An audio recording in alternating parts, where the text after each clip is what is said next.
기도하시겠습니다. 하나님 아버지 감사합니다. 오늘도 저희를 새벽기도 자리로 부르시고 말씀과 기도의 자리로 나아가게 하시니 참으로 감사드립니다. 이번 한 주도 살아가게 하시니 참으로 감사드립니다. 매일의 순간 속에서 하나님의 손길이 미치지 않은 것은 없다는 고백을 하는 저희가 되게 하시고 하나님을 향한 감사와 찬송을 올려드리는 저희가 되게 도와주시옵소서. 이러한 주님의 은혜를 날마다 고백하며 저희는 하나님께서 저에게 명하신 것들을 충실히 살아내는 충성된 백성으로 살아가게 도와주시옵소서. 저에게 맡기신 많은 본분들이 있으나 저희는 이것을 다 감당하기에는 부족하오니 성령님께서 함께 하셔서 저에게 능력과 지혜를 도와주시옵소서. 오늘도 말씀의 자리로 먼저 나아갑니다. 이 자리 가운데서 하나님의 깊은 마음을 깨달을 수 있도록 도와주시옵소서.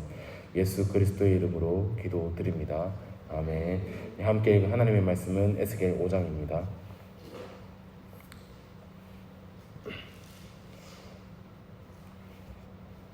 에스겔 5장 1절부터 7절까지입니다.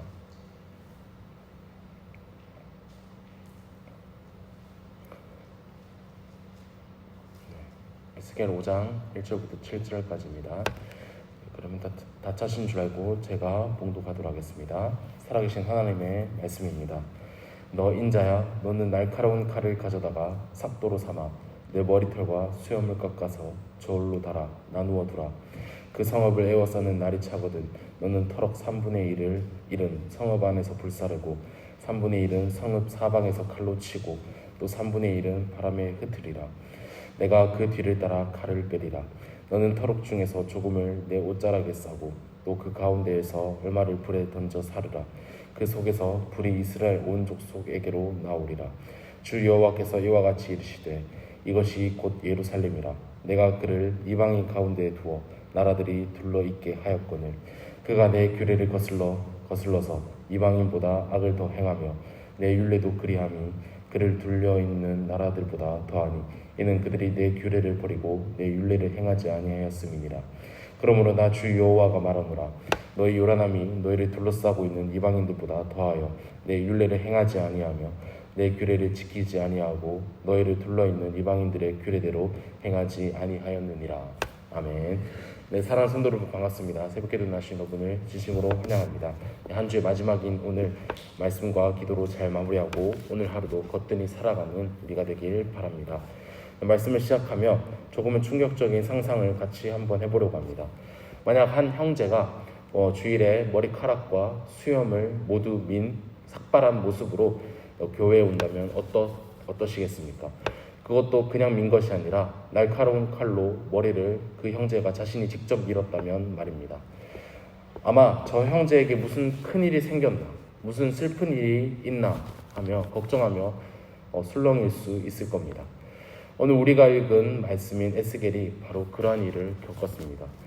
하나님은 제사장이었던 에스겔에게 제사장으로서 거룩함의 상징인 머리카락과 수염을 칼로 밀어버리라는 충격적인 명령을 내리셨습니다. 에스겔은 1장 3절을 통해 우리가 제사장임을 알 수가 있는데 레위기에 의하면 제사장의 머리카락은 하나님께 대한 헌신의 표시였기 때문에 머리를 깎는다는 것은 심각한 문제에 해당되는 것이었습니다. 이것은 나실인에게도 마찬가지였습니다. 그러므로 제사장이 머리를 깎는다는 것은 보통 굴욕이나 애도의 표시로 여겨졌습니다. 따라서 제사장인 에스겔이 머리를 깎는다는 것은 별 의미 없는 행동이 아니라는 것입니다. 그리고 그 머리카락을 세 등분하여 하나는 불태우고 하나는 칼로 치고 하나는 바람에 흩날리라고 하나님께서는 명령하십니다. 정말 기이하고도 끔찍한 행동입니다. 하나님은 왜 자신의 사랑하는 선지자에게 이런 수치스럽고 고통스러운 일을 명령하셨을까요? 이 충격적인 퍼포먼스는 단순한 기행이 아니었습니다. 이것은 곧 하나님의 백성 이스라엘에게 닥칠 운명을 에스겔의 행동과 온몸으로 백성들에게 보여주는 가슴 아픈 예언이었습니다. 오늘 우리는 에스겔의 이 비통한 모습을 통해 하나님께서 왜 사랑하시는 자기 백성을 심판하실 수밖에 없었는지, 그들의 실패는 무엇이었으며 또 그 아픈 심판 속에 담긴 하나님의 진짜 목적은 무엇인지 함께 말씀을 통해 깨닫고자 합니다. 그리고 이 말씀이 오늘날 살아가는 우리 교회와 성도들에게 어떤 메시지를 주는지 이 시간 말씀을 깊이 깨닫는 시간이 되길 소망합니다. 오늘 읽은 것은 7절까지 읽었지만 5장 전체를 다루면서 전하도록 하겠습니다. 그렇다면 하나님은 왜 이스라엘을 심판하기로 작정하셨을까요? 그 이유를 알기 위해 먼저 우리는 하나님께서 이스라엘에게 어떤 사명과 복을 그들에게 주셨는지 알아야 합니다. 5절입니다. 주 여호와께서 이와 같이 이르시되 이것이 곧 예루살렘이라 내가 그를 이방인 가운데 두어 나라들이 둘러있게 하였거늘. 하나님께서는 이스라엘을 향해 내가 그를 이방인 가운데 두었다, 즉 세상의 중심에 이스라엘을 두셨다고 말씀하십니다. 이것은 단순히 지리적 중심을 의미하는 것이 아닙니다. 하나님께서 온 세상이 주목하는 자리에 이 자신의 백성인 이스라엘을 세우시고 이들을 통해 하나님께서 어떤 분이신지, 그리고 하나님의 사랑과 거룩함과 위대함이 무엇인지 온 세상에 보여주는 청사진과 같은 역할, 또는 새로 지어질 집이 어떤 곳인지 미리 맛보게 하는 바로 모델하우스와 같은 역할로 이스라엘을 삼으셨다는 뜻입니다. 이스라엘은 하나님의 율법을 받았고 또 성전에서 드리는 예배의 감격을 누릴 수 있었으며 하나님의 임재를 약속받은 특별한 언약 백성이었습니다. 엄청난 은혜와 복 그리고 특권을 받은 민족이 바로 이스라엘이었고 다른 민족들은 이스라엘과 같이 이러한 복과 은혜를 받지 못하였습니다. 그래서 이들에게 맡겨진 사명은 제사장 나라가 되어 이스라엘 외에 있는 나라들에게 하나님의 영광을 비추는 것이었습니다. 마치 어두운 밤바다를 항해하는 배들을 위해 빛을 비추는 등대와 같이 죄로 어두워진 세상을 향해 하나님이 세상과 진리의 빛을 환하게 비추는 역할을 맡았습니다. 이 일을 위하여 이들은 다른 어느 민족보다도 가장 먼저 하나님으로부터 은혜와 복을 받았습니다. 하지만 그들은 어떻게 했습니까? 6절입니다. 그가 내 규례를 거슬러서 이방인보다 악을 더 행하며 내 율례도 그리함이 그를 둘러있는 나라들보다 더하니 이는 그들이 내 규례를 버리고 내 율례를 행하지 아니하였음이니이다. 6절은 이들의 실패를 하나님께서 고발하십니다. 너무나 충격적이지 않습니까? 세상의 빛이 되어야 할 이스라엘이 오히려 세상의 이방 나라들보다 더 악을 행했다고 하나님께서는 고발하십니다. 빛을 비추어야 할 등대가 빛을 세상에 비추기는커녕 주변의 어두운 안개를 빨아들여 스스로 빛을 잃고 어둠의 일부가 되어버렸습니다. 이들의 가장 큰 실패는 바로 우상 숭배였습니다. 하나님의 임재의 상징인 거룩한 성전에 이방인들이 섬기는 온갖 가증한 우상들을 들여와서 이들은 성전을 더럽혔습니다. 하나님 한 분만으로 만족하지 못하고 세상이 주는 안정감, 풍요, 쾌락이라는 우상들을 하나씩 성전 안으로 들여와서 하나님과 겸하여 그것을 섬기려 했던 것입니다. 이것이 바로 하나님께서 이스라엘을 향하여 칼을 드신 이유입니다. 하나님께서 주신 복과 사명은 그들이 잊어버린 채 그 복을 주신 하나님을 배신하고 세상의 우상을 끌어안은 그들의 영적 타락 때문에 하나님께서는 더 이상 곪지 않기 위해 환부를 잘라버리듯이 이들을 칼로 잘라버리셨습니다. 이것을 나타내시기 위하여 에스겔에게 머리카락을 삭도로 자를 것을 하나님께서는 명하셨습니다. 특별히 에스겔은 2절에 따르면 성읍을 중심으로 이러한 행위를 하였는데 이것은 공개적으로 백성들에게 보여주기 위함이며 레위기에 나오는 내가 너희를 여러 민족 중에 흩을 것이요 내가 칼을 빼어 너희를 따르게 하리니 너희의 땅이 황무하며 너희의 성읍이 황폐하리라 라고 하는 이 모세로부터 이어져 온 예언적 경고의 성취이기도 합니다. 모세는 5단계의 징계를 예언하였었는데 그 마지막이 바로 파괴와 추방이었습니다. 하나님께서는 이스라엘이 이 경고대로 이루어지길 결코 바라지 않으셨지만 이스라엘은 결국 이 예언의 경고대로 심판을 받고야 말았습니다. 그렇다면 하나님의 심판은 단순히 죄에 대한 하나님의 분노가 폭발하여서 그저 벌을 주기 위함이었을까요? 그것은 아닙니다. 하나님의 심판에는 분명한 목적이 있었습니다. 13절 하반절을 한번 보겠습니다. 내가 여호와인 줄을 그들이 알리라. 바로 13절 하반절에서 말하는 이 표현은 에스겔서 전체를 관통하는 핵심 구절이라고도 할 수가 있습니다. 그리고 이것은 항상 하나님께서 심판하시는 목적 중 하나이기도 합니다. 하나님의 모든 행동, 심지어 무서운 심판조차도 결국에는 내가 여호와인 줄을 알게 하려는 것, 즉 하나님이 어떤 분이신지를 온 세상에 드러내시기 위함이라는 것입니다. 출애굽기를 통해서 이것을 우리는 더욱 명확하게 알 수 있습니다. 출애굽기 6장에서 바로가 이스라엘 백성을 보내주지 않자 이 일을 하나님께 아뢰는 모세에게 하나님께서는 나는 여호와라, 내가 애굽 사람의 무거운 짐 밑에서 너희를 빼내며 그들의 노역에서 너희를 건지며 편팔과 여러 큰 심판들로서 너희를 속량하여 너희를 내 백성으로 삼고 나는 너희의 하나님이 되리니 나는 애굽의 사람의 무거운 짐 밑에서 너희를 빼낸 너희의 하나님 여호와인 줄을 너희가 알지라 라고 말씀하셨습니다. 다시 말해 강력한 애굽의 손에서 이스라엘을 구원하심으로써 여호와인 줄을 백성들이 알게 하시려는 것이 바로 애굽을 향한 하나님의 심판의 목적이었습니다. 그리고 이것을 넘어서서 애굽에게도 여호와 하나님을 알리시는 것도 하나님의 심판의 목적에 해당하였습니다. 비록 이스라엘이 구원받는 출애굽 당시의 상황과 이스라엘이 심판받는 오늘 본문의 상황은 정반대로 이스라엘이 빛의 통로, 어둠 가운데 있는 등대로서의 설명에 실패하자 하나님께서는 그들의 심판을 통해 자신의 거룩함과 공의를 드러내십니다. 하나님은 죄를 결코 용납하지 않으시는 분이다. 하나님은 살아계셔서 지금도 역사를 주관하시는 분이다. 라는 사실을 이스라엘 자신과 그들을 지켜보던 열방이 알게 하시려는 것입니다. 더욱이 바벨론에 의하여 나라가 멸망한 것이 바로 여호와 하나님이 다른 이방신들보다 약해서도 이스라엘이 군사력과 외교력이 부족해서도 아니라 전적으로 이스라엘이 범죄하였기 때문인 것과 하나님께서 심판을 주관하고 계신다는 것을 알려주기 위함도 있었습니다. 바벨론에 의하여 멸망의 위험 앞에 놓인 남유다 백성들 안에서는 우리가 예레미야 말씀을 통해서 깨달았듯이 하나님께서 하나님께 그들이 간구하지만 왜 자신들의 간구를 왜 안 들어주시지 않은 의문이 있었기 때문입니다. 그들은 자신들이 선택받은 민족이라는 그 민족주의적 특성 안에서 하나님의 말씀을 지키지 않아도 된다는 안주함에 사로잡혀 있었습니다.